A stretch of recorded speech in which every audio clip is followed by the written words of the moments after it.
Bienvenidos y bienvenidas al segundo ciclo de seminarios de AFIN. En este nuevo ciclo vamos a realizar diversos seminarios de investigación dictados por profesionales, expertos, investigadores predoctorales y postdoctorales del Grupo AFIN, del Departamento de Antropología Social de la Universidad Autónoma de Barcelona, de otros departamentos también de la universidad, y también otros invitados externos que investigan sobre temáticas vinculadas a salud, reproducción, género, familia, adopción, infancia, adolescencia, cuidados, entre otros temas que aborda la investigación de nuestro grupo. Todas las sesiones de seminarios de AFIN son realizadas mediante esta plataforma los días jueves, como decíamos anteriormente. En el link que vieron adjunto siempre vamos a usar el mismo link. Así que les agradecemos mucho. Cualquier duda se pueden comunicar con el grupo y se las responderé. Hoy día nos va a acompañar el doctor Jesús Cobo, lo voy a presentar. Su ponencia o presentación se llama Coparentalidad y Salud Mental de los Padres y Parejas. Jesús Cobo es médico, especialista en psiquiatría, máster europeo en neurociencias afectivas y doctor en historia de las ciencias. Trabaja en la Corporación Sanitaria Parc Taulí de Sabadell, de Barcelona, donde es consultor y coordina el programa funcional de salud mental perinatal. Igualmente es profesor asociado médico del Departamento de Psiquiatría de la Universidad Autónoma de Barcelona y es el coordinador científico del Plan de Salud Mental Perinatal del Departamento de Salud de la Generalitat de Cataluña. Actualmente también es vicepresidente de la Sociedad Mercè Española de Salud Mental Perinatal. Y a nivel internacional es miembro del SIC en salud mental de los padres de la International Mercè Society for Perinatal Mental Health. Así que muy bienvenido, Jesús, muchas gracias. Puedes compartir cuando quieras tu ponencia. Muchas gracias a vosotras, muchas gracias Lynn, muchas gracias Carolina, muchas gracias a todo el equipo del seminario AFIN, porque, bueno, debo comenzar y haciendo después de todo lo que has comentado, ¿no?, sobre mis currículum y todo esto y tal, que no pone nada de antropología, ¿eh? O sea, quiero decir que habéis invitado a alguien que, digamos, que no es antropólogo, o sea, que es fuera totalmente del ámbito vuestro, ¿no? Y entonces, claro, quizás en algunas cosas, yo, por ejemplo, en tema de salud mental perinatal, en tema de salud mental de padres, pues hombre, yo sí que os voy a aportar, pero claro, en temas de antropología, aquí las expertas sois vosotras. O sea, quiero decir que yo, si alguna cosa veis que es un poco rara y tal, pues no os preocupéis, que es cosa de médicos, cosa de psiquiatras, que no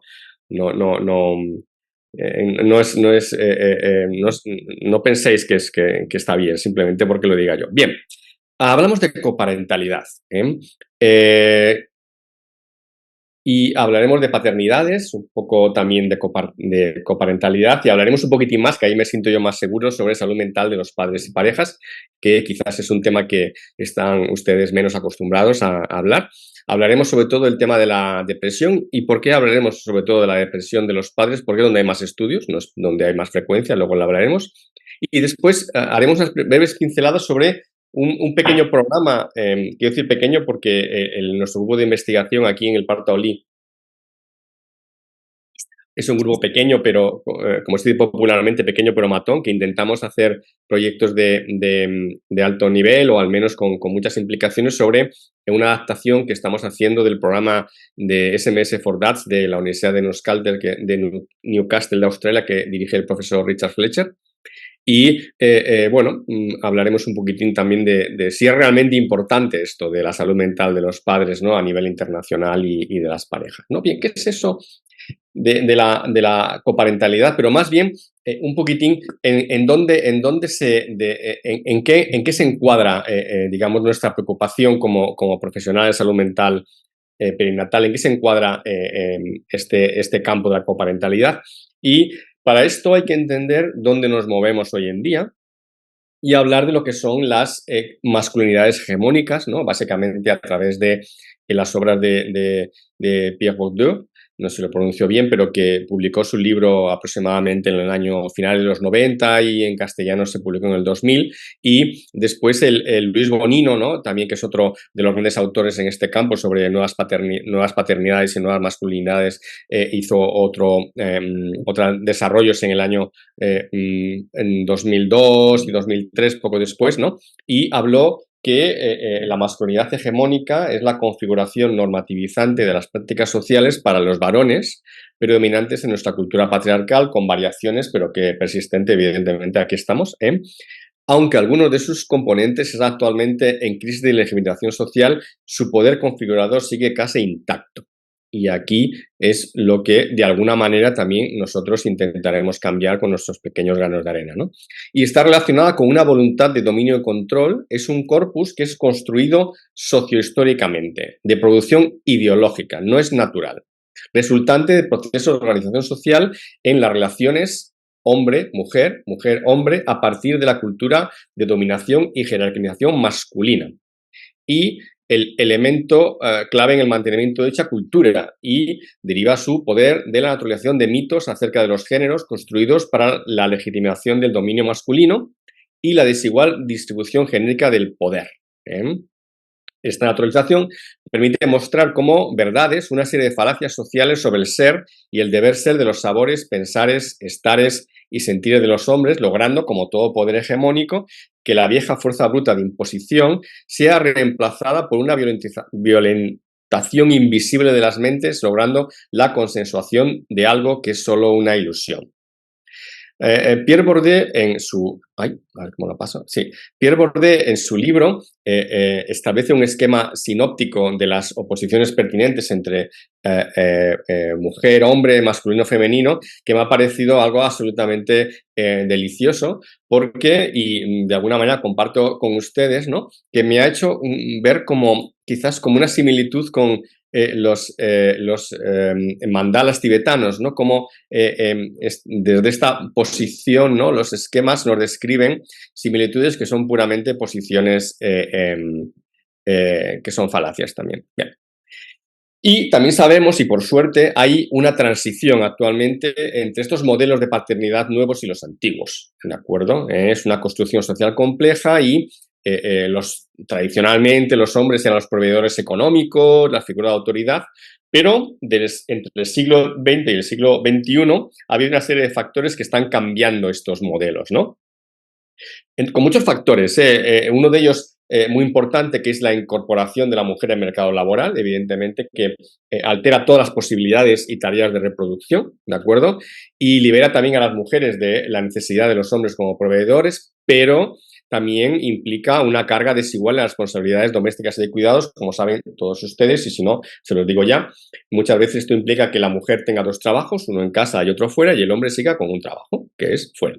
Y también hay que tener en cuenta, entre otros factores, desde mi punto de vista, la introducción de los métodos anticonceptivos, que libera definitivamente la heterosexualidad de la reproducción. Pero también esto implica ciertos cambios de incertidumbre social, etcétera, y nos faltan referentes, ¿no?, positivos de paternidad todavía, ¿no? Y esta transición de modelos todavía no se ha producido. Hay datos que implican que estamos muy lentos. Y de hecho, por ejemplo, en el informe sobre el estado de los padres en el mundo del año 2021 se indicaba que si seguimos a este ritmo, tardaremos solamente 92 años en lograr una igualdad de cuidados no financiados entre hombres y mujeres. Solo 92 años.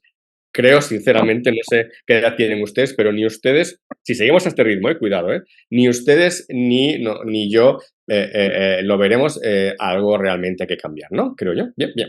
Y esto, evidentemente, todos los datos lo dicen. Sigue habiendo muchas desigualdades en el cuidado en general, en los cuidados entre hombres y mujeres, pero también muy importante en el cuidado de los niños. Aquí les he mostrado un poquitín estos estereotipos que existen respecto de la paternidad entre hombres y mujeres, ¿no? Las mujeres son dependientes, los hombres tienen este concepto de poder, dominio, las mujeres están más implicadas en la ternura, mientras que los hombres se implica más el concepto de valentía, ¿no? Las mujeres más del sentimentalismo. Claro, estamos hablando de estereotipos, ¿eh? Esto no es la realidad, pero los estereotipos están ahí, ¿de acuerdo? Y también sabemos que estos estereotipos, digamos, este género, estos estereotipos de género se aprenden a través de un proceso de socialización que es vivido de forma diferenciada por parte de las niñas y de los niños. O sea, quiero decir que no es algo natural igualmente, sino que es algo mediado por las influencias sociales y por el aprendizaje.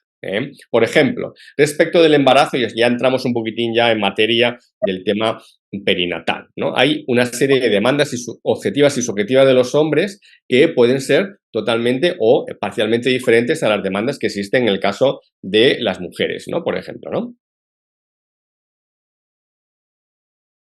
Y hay que verlo desde esta perspectiva, de que los hombres todavía en nuestra cultura, con este tipo de modelos, digamos, heteropatriarcales que les he comentado, lo viven de forma totalmente diferente y sus preocupaciones son también diferentes. Pero por suerte tenemos la posibilidad de hacer nuevos modelos de paternidad que sean conscientes y responsables, ¿de acuerdo? Eh, Aspectos que implican un ejercicio responsable de estas paternidades son, por ejemplo, la presencia en cuanto al tiempo compartido, pero también en cuanto a la calidad, la proximidad afectiva, la escucha activa, el acompañamiento, la participación activa en la cura diaria de la crianza del recién nacido, la corresponsabilidad en las tareas domésticas y de cuidado, manteniendo una relación de proximidad y de disponibilidad afectiva, la comunicación asertiva, que es un tipo de comunicación muy útil y no siempre tan aplicada, la crianza respetuosa, ¿de acuerdo? Eso es muy importante y tiene muchos componentes, la crianza respetuosa, y también la paternidad como un proyecto compartido, en el caso de la paternidad entendido, por supuesto, como hemos hablado, de em, paternidad padre-madre. Bien, pero hay otros componentes, ¿no? Y también sabemos que la paternidad responsable tiene una serie de beneficios. O sea, quiero decir, tiene estos componentes y una serie de beneficios. Primero, para los niños. Se crean dos vínculos primarios seguros en lugar de uno solo, como suele ser habitual. Bueno, habitual, o lo que es más frecuente que aparezca cuando no, la paternidad no es responsable. También se mejora la salud física, el rendimiento escolar y el desarrollo cognitivo y habilidades sociales de los hijos. También es un factor protector para los hijos de trastornos afectivos, de prevención de conductas violentas y de abuso también en los hijos. Y también tiene efectos positivos en el bienestar personal y familiar, evidentemente el personal también del padre, ¿no? Y las madres que, digamos, participan de estas parejas con paternidad responsable tienen menor sobrecarga, más salud y felicidad en la relación de pareja. Bien, y ahora vamos a hablar de coparentalidad exactamente. ¿Y qué es coparentalidad?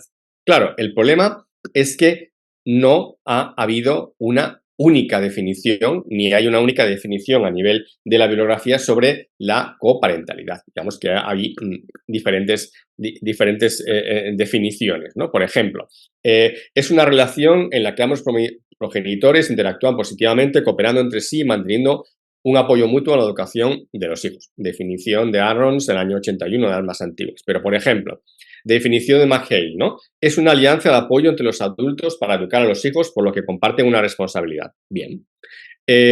Bastar, por ejemplo, es una relación de dos adultos capaces de ajustarse para manejar en conjunto a los hijos. Bien.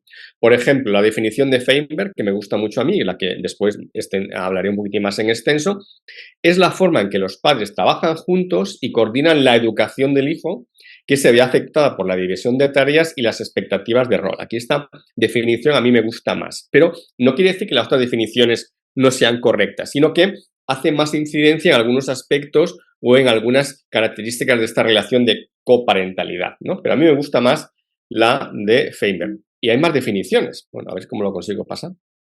Vale. Venga. Perdón. Siguiente. Vale. Es que no sé por qué no me... Vale. A ver. O sea, que hay varias definiciones, ¿no? No es que sean totalmente contrapuestas, pero yo pienso que sí que son de alguna manera similares o al menos Bueno, comparten, Jesús, comparten- disculpa, ¿Sí? Dime. ¿Quieres ampliar un poco más? Porque no está, veo que no Sí, estamos sí, es que en estoy muy viendo pequeño. que Si no, quieres ¿por qué puedes no poner puedo eso. pasar? Ahí ¿Y se va a ahora? poder ver mejor la letra también. ¿Y ahora? Cualquier cosa nos vas diciendo. Gracias. ¿Cómo lo veis? ¿Mejor? ¿Ahora? Perfecto, Vale, me escucháis perfecto. más, ¿no? Vale. Y Sí, también respecto de la coparentalidad, luego hablaremos un poquitín más de la definición de Feinberg. La coparentalidad, mientras que algunos autores lo consideran que es multidimensional, otros lo consideran unidimensional. Bien, pero tampoco se ponen de acuerdo con el número de dimensiones. Como ven ustedes, este es un campo en el cual no es que hay grandes discrepancias, sino que hay, digamos, ideas, pequeñas ideas, yo creo, en cuanto a las características, las dimensiones, ¿no? Por ejemplo, los conceptos multidimensionales incluyen diferentes facetas. Por ejemplo, la educación de los hijos, el apoyo mutuo, la división de tareas, ¿no? Y en cualquier caso se puede decir que la coparentalidad comprende dimensiones que van más allá de la mera noción de apoyo y cooperación entre los progenitores. ¿Eh? Venga, pues no pasas. A ver, ¿y ahora? Vale, bien. Y Feinberg da esta definición, ¿no? Que la coparentalidad es un término conceptual que se refiere a las formas en que los padres y o las figuras parentales, porque hay que tener en cuenta que no todos los padres, no todas las figuras parentales son padres, se relacionan en sí en el papel parental. Y la coparentalidad se produce cuando los individuos comparten o se solapan la responsabilidad de criar a determinados hijos y consiste en el apoyo y la coordinación o bien en la falta de ellos que las figuras parentales muestran la crianza de los hijos. Y bien, esto es importante, la relación de coparentalidad no incluye los aspectos románticos, sexuales, de compañerismo, emocionales, financieros y legales de la relación de los adultos que no tienen que ver con la crianza de los hijos. Ahí estamos. Feinberg define la coparentalidad como algo que no incluye estos aspectos, pero cuidado, ¿de acuerdo?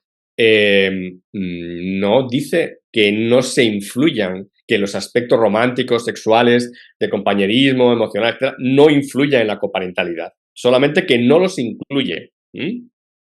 Es algo, digamos, más práctico. Digamos, esto yo entiendo la coparentalidad como los padres trabajando, o sea, casi como padres at work, sí, padres trabajando, figuras parentales, ¿no? Trabajando, da igual que sean padres varones o padres mujer varón, dos mujeres o mujer madre, mujer abuela, no, figuras parentales trabajando para el cuidado de la crianza de los hijos. Esto es la coparentalidad, ¿no? Además, el término de coparentalidad no implica que las funciones parentales sean o deban ser iguales en autoridad o responsabilidad, porque el grado de igualdad en la relación de coparentalidad lo determinan en cada caso los participantes que, por supuesto, están influidos en el contexto social y cultural. O sea, cuando hablamos de coparentalidad, nos referimos al proceso que está pasando, no que sean iguales ni que compartan. Ya hemos hablado antes de la paternidad responsable. Aquí lo ideal en la coparentalidad serían que los dos padres sean responsables, los dos. Sin embargo, esto no siempre pasa aquí, así. ¿Y por qué no pasa así? Pues porque cada padre, digamos, cada persona que está implicado, figura parental, tiene un background y está inmerso en este contexto social y cultural. Y tiene sus características también de personalidad, etcétera, etcétera, ¿no? ¿De acuerdo? Y además, Feinberg me gusta mucho porque establece varios dominios, ¿no? De la coparentalidad. Hemos hablado antes de que era bidimensional o multidimensional. Feinberg también está de acuerdo que es multidimensional. Habla, por ejemplo, de los acuerdos de crianza, ¿no? La división del trabajo, también de estos apoyos que pueden ser apoyos o bien debilitamiento, ¿no? Cuando el otro progenitor no respeta, ¿no? Las contribuciones del otro, ¿no? Por ejemplo, ¿no? También cómo se gestiona conjuntamente la familia, ¿de acuerdo? Porque es muy importante la gestión de las interacciones familiares. Bien, la forma en que se generan y se solucionan los conflictos interparentales, ¿no? También la exposición de los niños a los conflictos interparentales, especialmente los frecuentes no resueltos y o con contacto físico, se ha asociado con una peor calidad de la crianza y peor adaptación del niño, en particular con mayor riesgo para futuros trastornos esterorizantes que los niños esterorizarán. También, digamos, evitación de coaliciones y lograr un equilibrio, ¿no? Digamos que son componentes, digamos, diferentes dominios que Feinberg establece en la coparentalidad.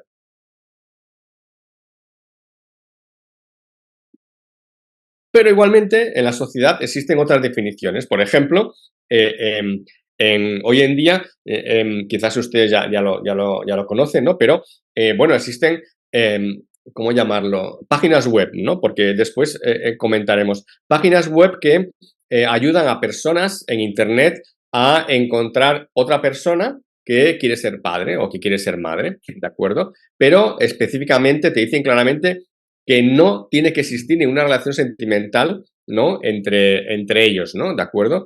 Y bueno, por ejemplo, hablan sobre lo que es la mejor coparentalidad bueno, en esta página web, en esta, ¿cómo llamarlo? Página web de contacto. Hablan de que la coparentalidad es una opción inclusiva de tener hijos, una definición un poquitín rara, ¿no? Y, por ejemplo, en otra página web de búsqueda de padres, ¿no? Dicen claramente que es una empresa, ¿de acuerdo? Un sitio de citas para concebir un hijo. No lo digo yo, lo ponen por escrito, ¿eh? O sea, quiero decir que en esta página web se han quitado la careta y han puesto claramente que es un negocio, ¿eh? O sea, que la coparentalidad hoy en día no solamente es un concepto, digamos, más a nivel educativo o más a nivel, digamos, de comprensión, ¿no? A nivel sociológico, antropológico, sino que también es un negocio, digamos, también se ha convertido en un negocio, ¿no? Bien, y hay que diferenciar, ¿no? Por ejemplo, en la coparentalidad, ¿no? Lo que son las relaciones marital, parental y coparental, ¿no? La relación marital es diádica, la relación parental también es diádica, mientras que la relación coparental incluye al bebé, incluye al hijo, ¿de acuerdo? Y es digamos, ahí no son solamente dos, sino que son solamente tres, ¿no?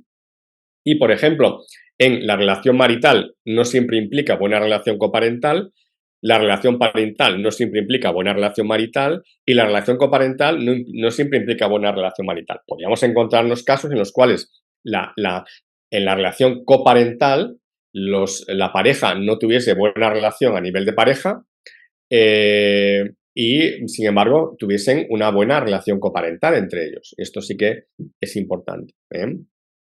O bueno, al revés, sería más raro, ¿no? Que aparentemente tuvieran una buena relación marital, o sea, entre ellos de pareja, pero después sería un desastre a nivel coparental. Puede pasar también, ¿no? Bien. Y ahora ya hablamos algo que, digamos, estoy ya más familiarizado, digamos, entró un poquitín en mi campo. No sé qué tal vamos de tiempo, que no quiero tampoco mal, como siempre. Bien, sobre la salud mental de los padres y las parejas. Bien, ¿qué es la salud mental? Esto repetimos lo que dice la OMS, pero es que es muy importante. La salud mental es un estado de bienestar mental que permite a las personas hacer frente a los momentos de estrés de la vida, desarrollar todas sus habilidades para poder aprender y trabajar adecuadamente y contribuir a la mejora de su comunidad. Y la salud mental perinatal incluye todos los aspectos de la salud mental desde el momento del deseo de la concepción hasta el momento del embarazo, la repercusión de las técnicas reproductivas, del embarazo en sí mismo, del parto y el posparto hasta el primer año o el segundo, según autores, así como las consecuencias para el bebé en este periodo y las consecuencias de las pérdidas perinatales. Y ya, centrándonos todavía más, la salud mental de los padres y parejas se refiere específicamente a aquellos aspectos específicos y comunes que afectan a los padres y parejas de las madres y personas gestantes si los tienen y a sus consecuencias para la madre y el bebé. Uf, ya he terminado. Esto es la salud mental de los padres y parejas. Y, primero de todo, la salud mental es un derecho humano fundamental y además es un elemento esencial para el desarrollo personal, comunitario y socioeconómico. Y la salud mental perinatal, incluyendo la salud mental perinatal de los padres y parejas, forma parte de los derechos sexuales y reproductivos que están reconocidos a nivel internacional y en las diversas legislaciones y disposiciones de los Estados miembros de las Naciones Unidas, pero con particularidades estatales y locales y un grado de cumplimiento muy diverso y, malamente, vulneraciones continuas de estos derechos. Este es el mundo en el que estamos. ¿Qué incluye salud mental de los padres y parejas?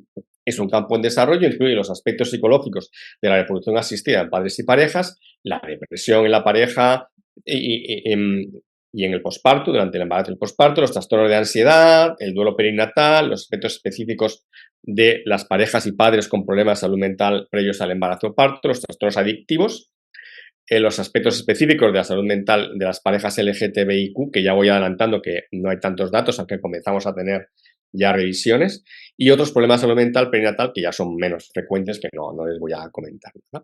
Y solamente voy a hablar un poco de lo que es la depresión. ¿Por qué?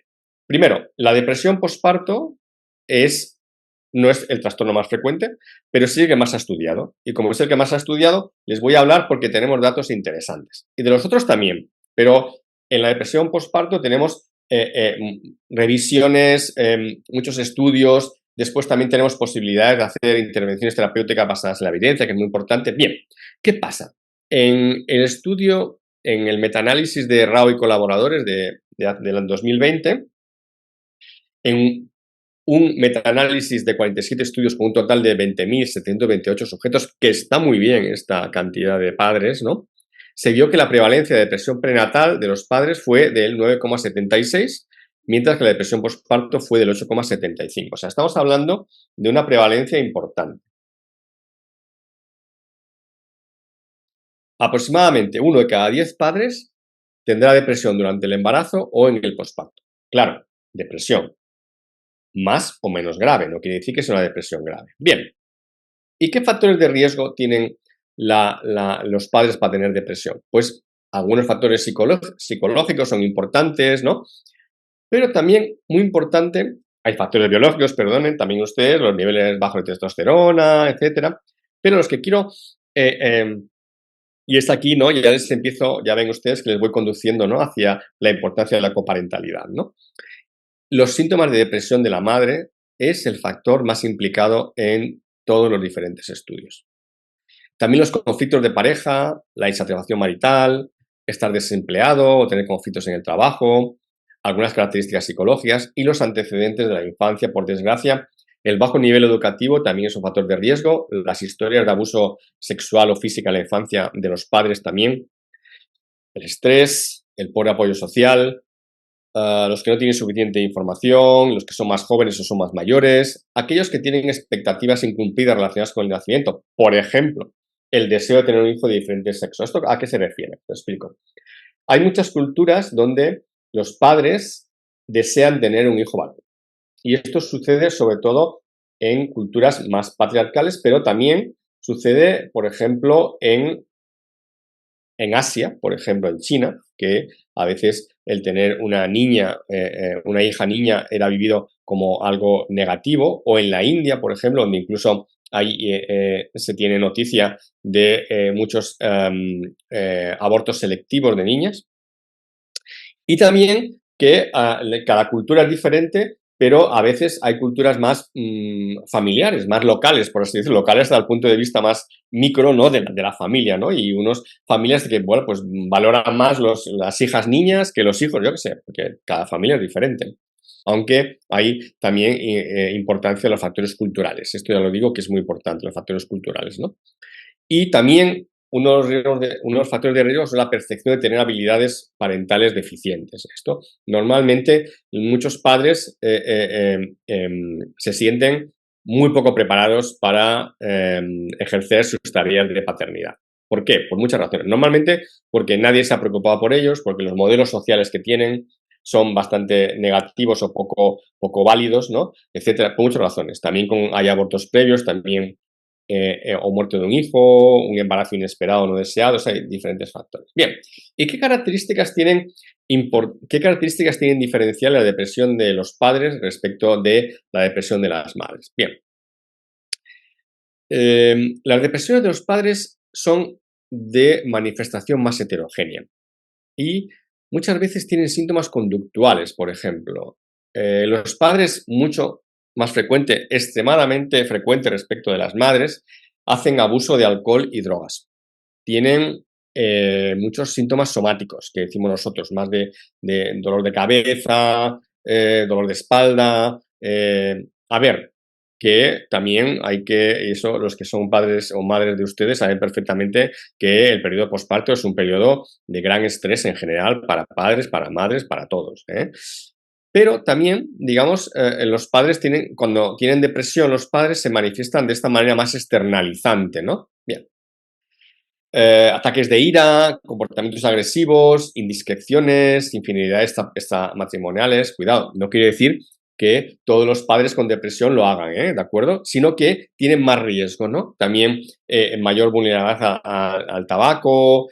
Y a veces estas conductas aparentemente tan alteradas no nos permiten ver la depresión que está detrás. Y es por eso que muchos padres con depresión manifiestan que no se les escucha, que no se les tiene en cuenta. Claro, ellos, de alguna manera, su depresión habla con su cuerpo, habla con sus actividades, ¿no? ¿De acuerdo? Y esto nosotros no siempre, por ejemplo, los sistemas sanitarios, no siempre estamos preparados para escuchar lo que nos dicen los padres de esta manera, ¿no? Los padres con depresión, ¿no? ¿De acuerdo? Esto, evidentemente,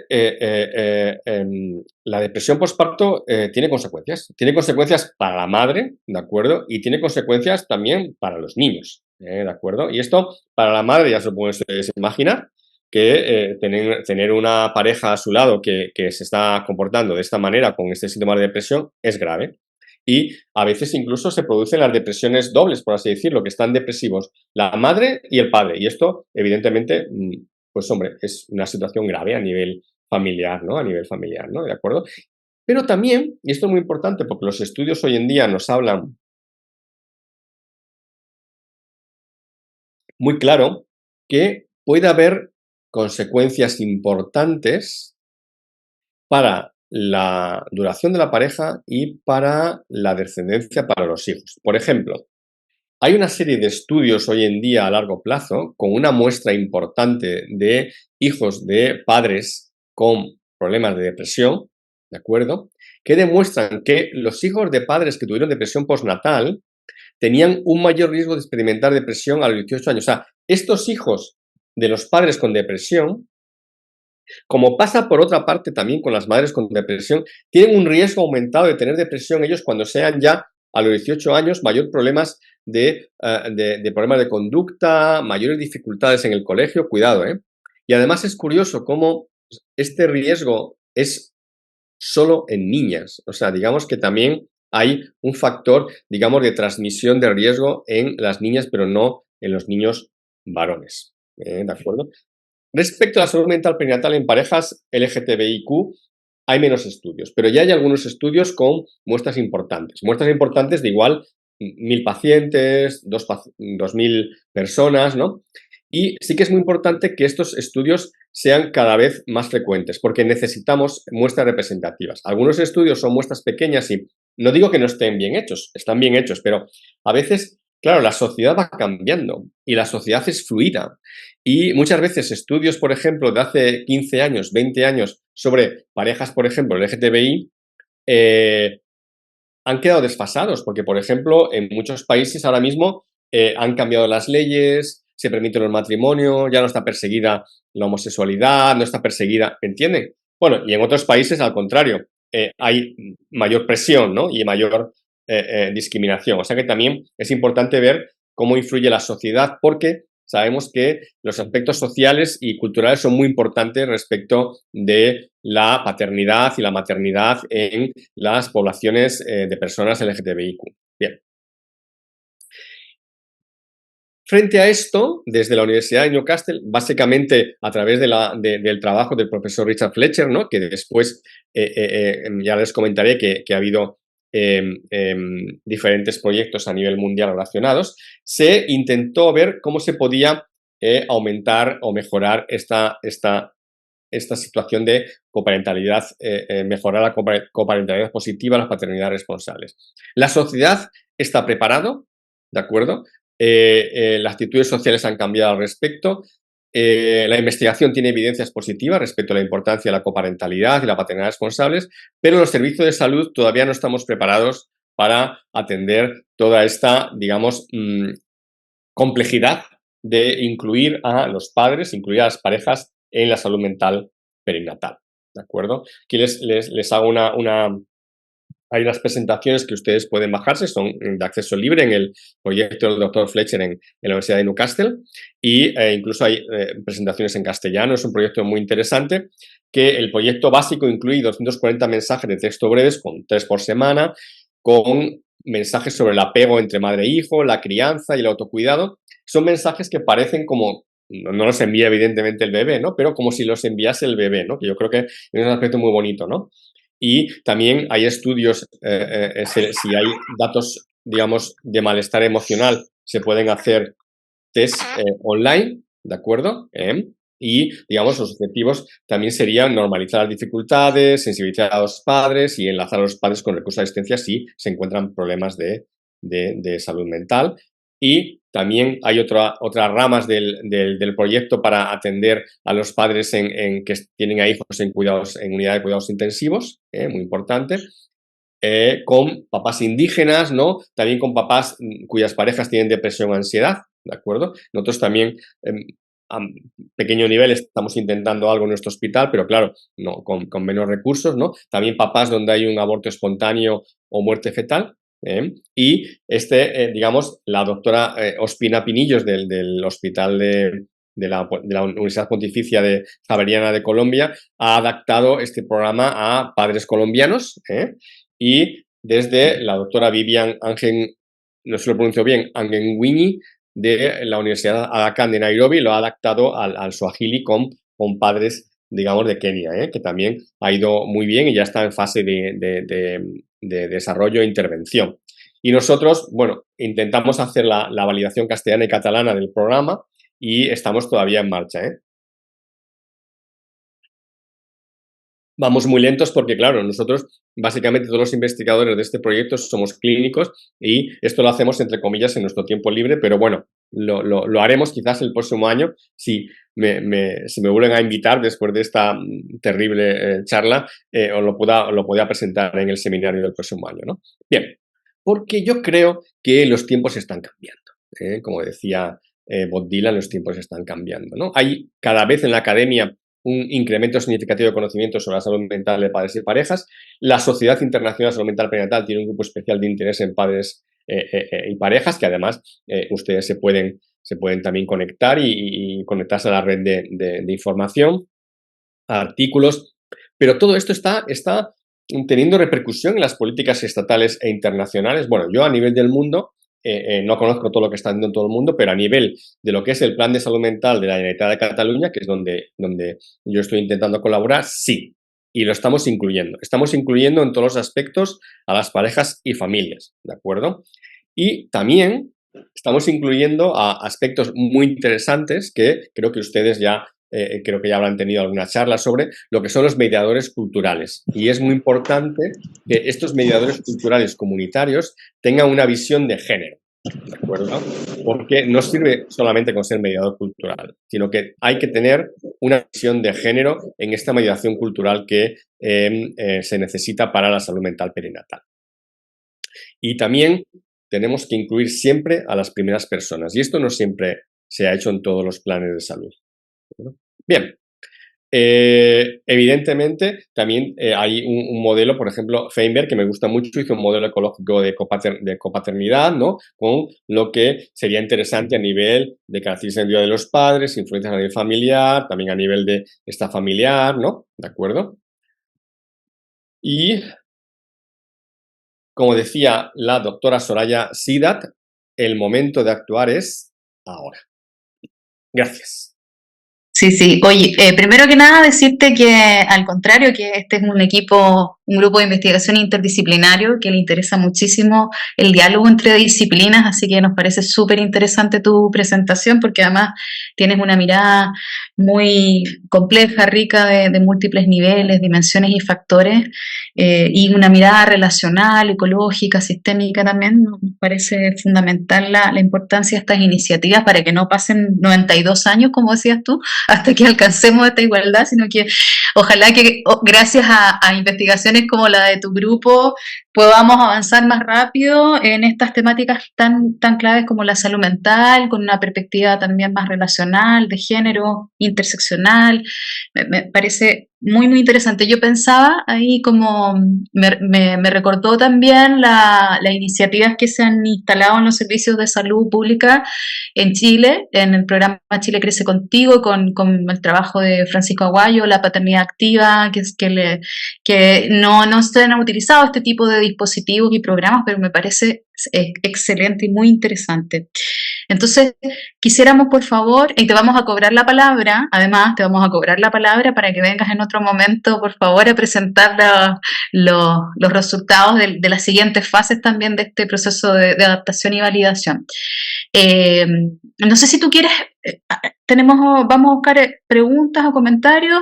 Primero de contenido, porque te preguntaba por ahí alguien si vas a dejar la presentación, pero sobre todo respecto a los contenidos, no sé si tú quisieras precisar algunos detalles más de este programa que planteaste, sobre cómo funciona. Me imagino que es Sí, una app. No sé si quieres sí, sí, describirlo sí. un poquitito más para conocerlo en detalle. Sí, es un programa muy sencillo que se puede aplicar prácticamente en cualquier país del mundo, porque solo se necesita tener un móvil, ¿no? Que tenga posibilidad de recibir mensajes de SMS, ¿no?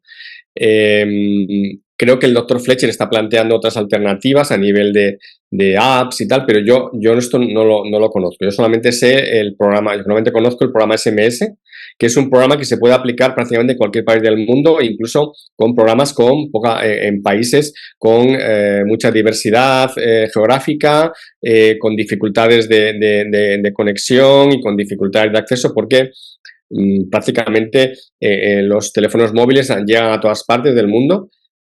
Además, no solamente esto, sino que además los teléfonos móviles inteligentes, los smartphones, se están extendiendo de manera masiva a todos los países, donde a veces incluso las dificultades son, digamos, de conexión de Internet, no de disponibilidad del dispositivo. Pero bueno, la ventaja que tienen los SMS y los mensajes de texto breves es que no necesitan una conexión muy potente. Y cualquier padre se puede conectar en cualquier situación y los puede guardar, no necesariamente tiene que responder en ese momento, sino que los puede leer en otro momento, ¿no? Y esto sí que es importante, que los tiene también por si los quiere revisar, etcétera. Yo creo que estos mensajes tienen mucho interés. Son mensajes que van dirigidos sobre todo a esta interacción y que se emiten desde el punto de vista del bebé. O sea, esto es una decisión que yo creo que es muy bonita. Es como si el bebé te hablase. El bebé evidentemente no habla porque es un recién nacido, ¿no? Pero te dice una serie de temas que hablan sobre el autocuidado del padre, ¿no? Ay, tenemos un mensaje de Link. Sí, sí, ahí yo las voy a ir recogiendo, no te preocupes, estoy atenta a las preguntas, pero para Vale, que sí. cierres ahí con lo que estabas Sí, comentando. Ujú. y sobre también sobre, digamos, la atención a la madre, ¿no? Sobre todo, por ejemplo, en aspectos de lactancia, por ejemplo. Son mensajes muy sencillos, ¿eh? Ya lo digo, ¿no? Hay mensajes también de seguridad, para la seguridad del bebé. Eso también es importante que probablemente con versiones más complejas de este mismo sistema podamos llegar más lejos. Pero yo creo que allá necesitaríamos más como herramientas de inteligencia artificial o herramientas también con smartphone, más de teléfonos. No es muy difícil hacerlo. Lo difícil es validarlo. Por eso es importante que hagamos estos estudios. Cualquier persona hoy en día que tenga los mínimos conocimientos de programación te puede hacer una app. O sea, quiero decir, y te puede poner fotos muy bonitas, dibujos, incluso te puede poner escalas y tal. Eso no sirve para nada. O sea, en el mejor de los casos es bonito y en el peor de los casos inútil. No sé si que esto está así. Lo que es importante es encontrar sistemas que funcionen, que ayuden realmente a los padres y que arruinen o a las madres. Esto sí que es lo más difícil, ¿no? Y esto aquí, quien mejor no lo podría explicar, bueno, son los expertos en estos temas, ¿no? Y este sistema del doctor Fletcher es un sistema muy sencillo, pero tiene muchas posibilidades de escalarse a nivel masivo en poblaciones sin especiales recursos o sin especiales medios técnicos. Esto es la parte que a mí más me atrae. Perfecto, muchas gracias por ese mayor detalle porque me parece súper interesante comentarlo. Mira, vamos a recoger entonces las preguntas. Había una antes de Lynn, que es de Mireia, me parece, la primera. Bueno, decirte además que estamos contentos porque hay personas de distintos lugares, países que han entrado, así que nos parece genial. Dice Mireia, gracias por la presentación, me gustaría saber si se puede consultar el Plan de Salud Mental Perinatal de Cataluña, si está, me imagino, accesible, y si Sí, se podría repetir cuál es la evidencia sobre las dos figuras de apego primario. Esa es la pregunta de Mireia. vale. Si prefieres ir contestando de inmediato cada una o las juntamos Voy, todas. voy. Bien. Bien, el Plan de Salud Mental Perinatal de Cataluña ya está terminado y estamos en la fase de edición. Todavía no se puede consultar y vamos retrasados porque lo tenemos que elaborar y hacer una serie de consultas con los responsables, digamos, sobre todo a nivel de planificación económica del gobierno de la Generalitat, pero en breve lo tendremos. Yo esto lo pensaba en septiembre también, ¿eh? O sea, que vamos un poco retrasados, pero no, el plan ya está terminado, ¿eh? O sea, ya están todos los documentos terminados, todos los documentos, y nos falta de hacer la elaboración final con la maquetación final y después la parte más importante que es de planificación de recursos, si es que lo conseguimos, o al menos de una previsión. Esto sí que sí. Y respecto de cuál es la evidencia sobre las dos figuras de apego primario, no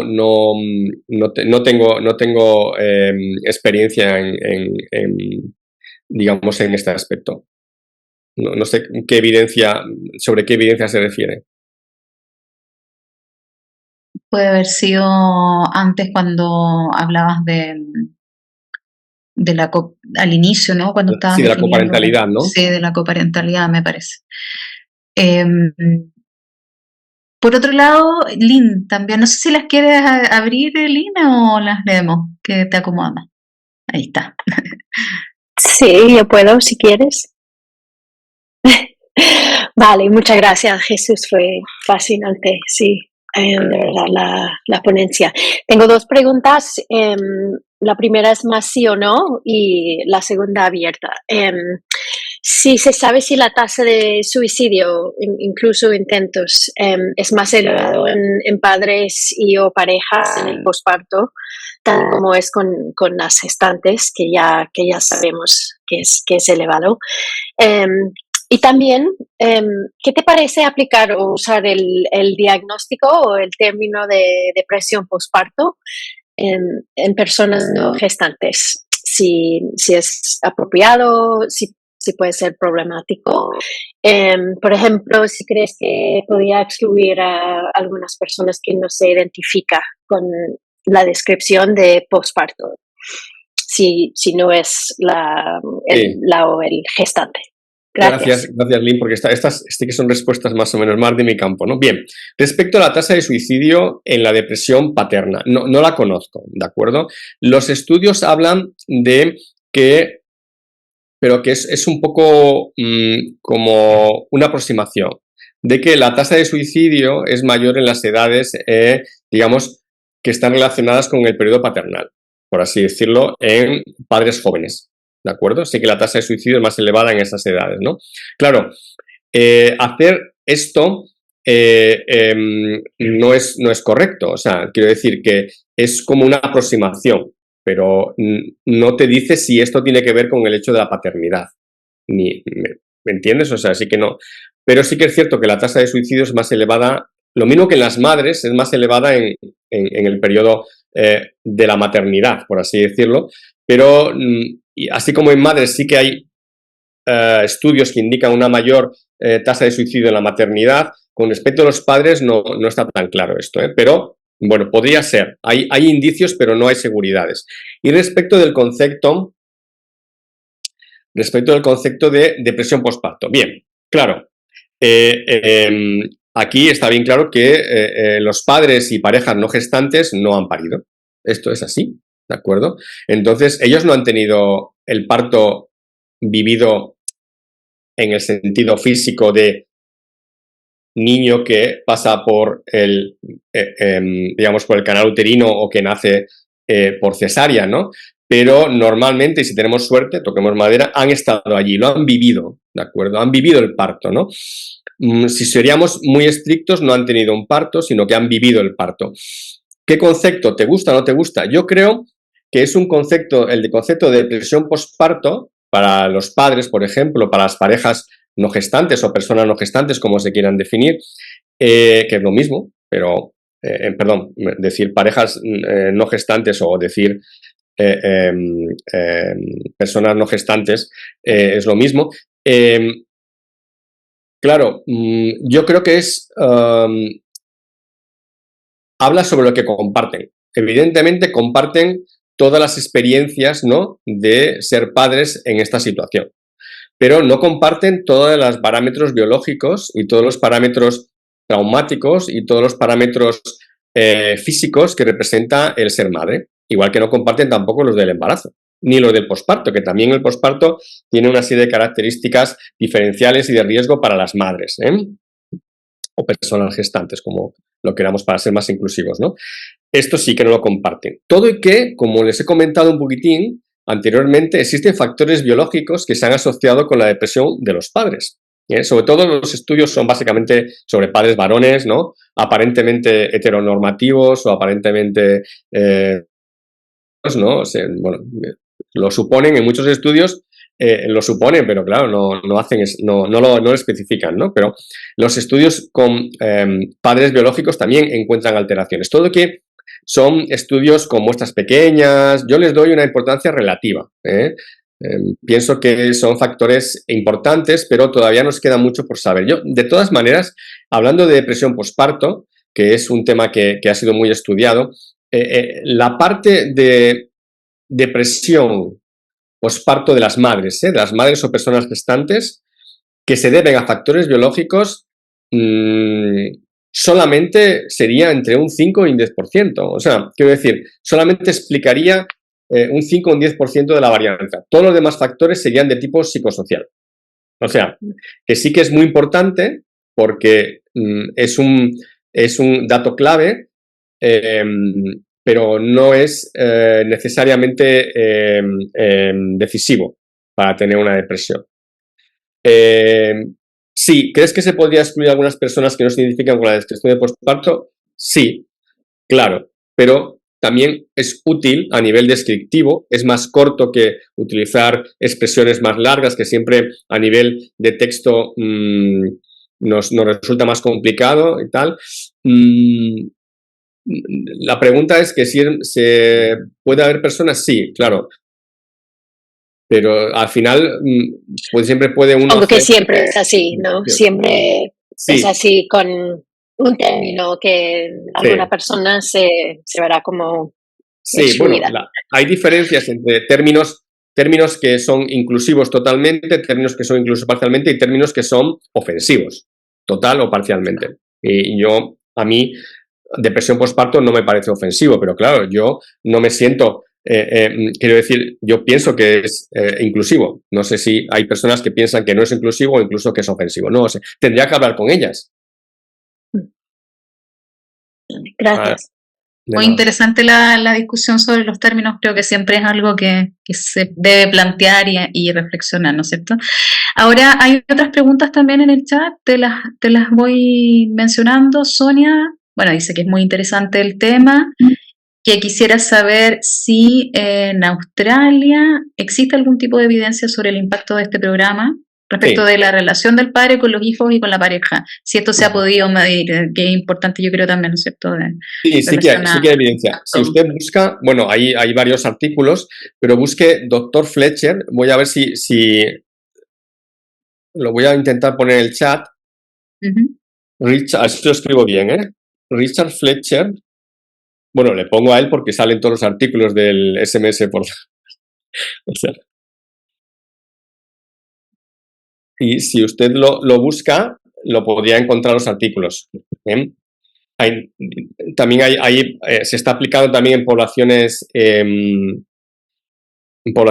de indígenas australianos, ¿no? Los australianos, la mayoría de los australianos, digamos, nacieron en Australia, pero sus familias llevan pocas generaciones. En Australia hay población autóctona, aborigen, que tienen otras visiones del mundo, de la paternidad, de la maternidad y que se enfrentan a dificultades importantes de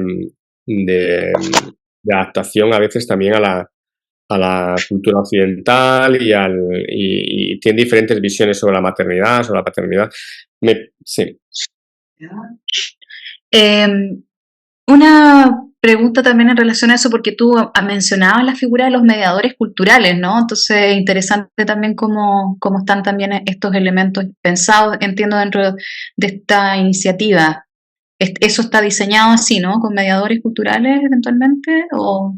Está diseñado la necesidad de ellos, pero no están desarrollados cómo se van a integrar, pero están en el plan. O sea, este es el primer paso para que se establezcan la incorporación de mediadores en los servicios de salud mental perinatal. De hecho, ahora mismo algunos hospitales ya se utilizan mediadores culturales, pero no es algo sistemático ni es algo institucionalizado. Y esto tiene mucho que ver, y esto es un tema importante, ¿no?, respecto de las variaciones que ha habido a nivel demográfico. Digamos, en los términos de fecundidad y de paridad, ¿no?, digamos que las poblaciones inmigrantes que viven ahora mismo en el Estado español tienen mayores tasas de fecundidad que las poblaciones autóctonas. Y también depende si nos dirigimos hacia hospitales públicos o hospitales privados. Por ejemplo, en mi hospital, que es un hospital público, la inmensa mayoría, el 80% ahora he bajado a la planta hoy para buscar padres para el proyecto de SMS for Dads, ¿no? Y claro, tienen que ser padres castellano parlantes, que hablen catalán o que hablen castellano de España, ¿no? Y nada, solo he encontrado dos. El 80 y 90% de los padres eran de otras culturas. No me ha servido para el proyecto de SMS for Dads. Pero probablemente esto implica que va a haber un 90% de padres que tengamos que hacer otro tipo de SMS. Por ejemplo, en urdu. Por ejemplo, en árabe de Marruecos, claro. Por ejemplo, en español o castellano de Bolivia. Aquí donde yo trabajo hay mucha población de Bolivia, de Ecuador, ¿no? O sea que sí que es importante. No tanto de Colombia también, pero no tantos. Y por eso quiero decir que tendremos mucha necesidad de mediadores culturales si queremos realmente hacer accesible la salud mental perinatal a otras culturas. Totalmente, me parece. Ahí viste que está la mirada antropológica, así que están todos los diálogos posibles. Mira, claro que acá sí. Hay otras preguntas también. Dice Mireia, cuando se ha hablado de los beneficios de una paternidad responsable, Sí. se ha comentado que se crean dos vínculos primarios. Me gustaría saber de qué evidencia se dispone. Hay una persona también que comentaba más bien como una casuística, ¿no? Y por otro lado, Mireia dice también, por lo que conocemos a la fecha de hoy, la creación de un vínculo primario, finalmente con la madre y posteriormente secundario. Bueno, esta es una mirada, ¿no es cierto?, quizás más tradicional de la psicología, de las parentalidades, entonces parece interesante también. No conozco suficiente como para hablarles sobre el tema. Yo yo los vínculos, sobre todo los vínculos que me parecen importantes a mí son los vínculos que se crean durante el embarazo y los vínculos en el posparto. Esto sí que aquí existen, no conozco la diferenciación entre primario y secundario, no lo sé, yo solamente conozco el vínculo en sí mismo. Y este vínculo sí se establece. Se establece durante el embarazo con la madre con el bebé, el padre o la pareja con el bebé y en el posparto. Es más frecuente, pero no siempre, que el padre establezca el vínculo en el posparto. Dicho ahí, esto no quiere decir que no se establezca el vínculo durante el embarazo, pero es más frecuente. Y este vínculo normalmente es más fuerte en las madres que en los padres, pero no siempre es así. Hay madres que, por desgracia, por desgracia, bueno, por características personales, no llegan a tener un vínculo potente, ¿no? Y puede haber padres perfectamente que tengan un vínculo muy potente ya desde el embarazo. O sea, esto no lo descartemos. También el desarrollo de las paternidades responsables y de las paternidades no tradicionales permite un cambio cultural en el cual los padres y las parejas no gestantes desarrollen este vínculo. Esto sí es muy importante, ¿no? Porque a veces somos lo que nos permiten ser, o lo que manifestamos lo que nos permiten manifestar. Esto es muy importante a nivel de cada cultura, ¿no? Y esto sí que está cambiando, y ahora los padres se permiten tener un vínculo durante el embarazo, ¿no? Y después existen lo que son programas de desarrollo. O sea, nosotros podemos, mediante programas de parentalidad, podemos estimular el vínculo previo durante el embarazo. Y esto repercutirá positivamente en la creación del vínculo, en el vínculo en el posparto y en las relaciones y en el desarrollo del bebé, del recién nacido. Y esto nosotros tenemos experiencias sobre todo, que hay en otros países, pero en Barcelona, por ejemplo, hay una experiencia muy potente, ¿no? de hace muchos años, que he puesto ahí he puesto en la presentación, la pueden difundir cuando les parezca. La presentación he puesto la referencia de un programa que existe en la ciudad de Barcelona, desde los servicios de atención a la salud sexual y reproductiva, para el estímulo de paternidad responsables, que también lo que hacen, entre otras cosas, es estimular la creación de vínculos con el bebé, que funciona desde hace muchos años y está disponible el programa gratuitamente en catalán y en castellano, O sea, lo pueden bajar de internet si lo quieren aplicar, lo quieren modificar, lo quieren transformar, lo quieren poner en otros idiomas, lo que ustedes quieran, está acceso libre y es generosamente donado por sus desarrolladores, que son 2 personas majísimas. Perfecto, muchas gracias. Yo creo que bueno, estas categorías, ¿no es cierto?, que son teóricas y que son parte también a veces de los diagnósticos, del análisis, se van a ir reconstruyendo en la medida que se producen estos cambios socioculturales, de políticas públicas. Hemos visto cómo los hombres están también reclamando más su derecho a cuidar, ¿no? Y a estar presentes desde más temprano y no en un lugar secundario, sino que en estas nuevas paternidades, que ya no son tan nuevas, pero que ha costado, ¿no es cierto?, instalar más a nivel de política pública, y yo creo que ahí hay un desafío enorme y que iniciativas como la de vuestro equipo son muy, muy importantes. Así que también te pedimos que cuando esté el plan, saber por ahí cómo acceder para difundirlo y conocer más cómo evoluciona todo este proyecto de adaptación y validación y los resultados que van obteniendo también en la población más local. No sé si hay alguien que quisiera comentar algo más en función también de la hora.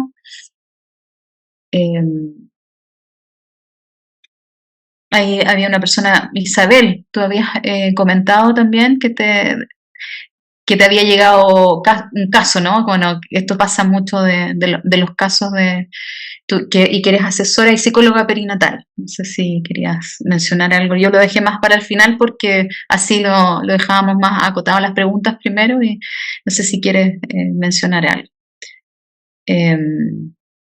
Estoy viendo el caso que me comenta Isabel, sí. Y es un caso de salud mental perinatal. No lo veo con aspecto cultural, aunque no sé si lo analizaría, pero este es un caso de salud mental perinatal, básicamente de intervención psicológica, pero sí que hay parece unos sentimientos, ¿no? del padre de no poder hacerse cargo, ¿no? del llanto del bebé, ¿no? Y esto sí que es algo que puede ser un problema, claro, y evidentemente una fuente de malestar para el padre también, y que ha distorsionado parte de la relación, ¿no? De la situación a nivel de la familia, ¿no?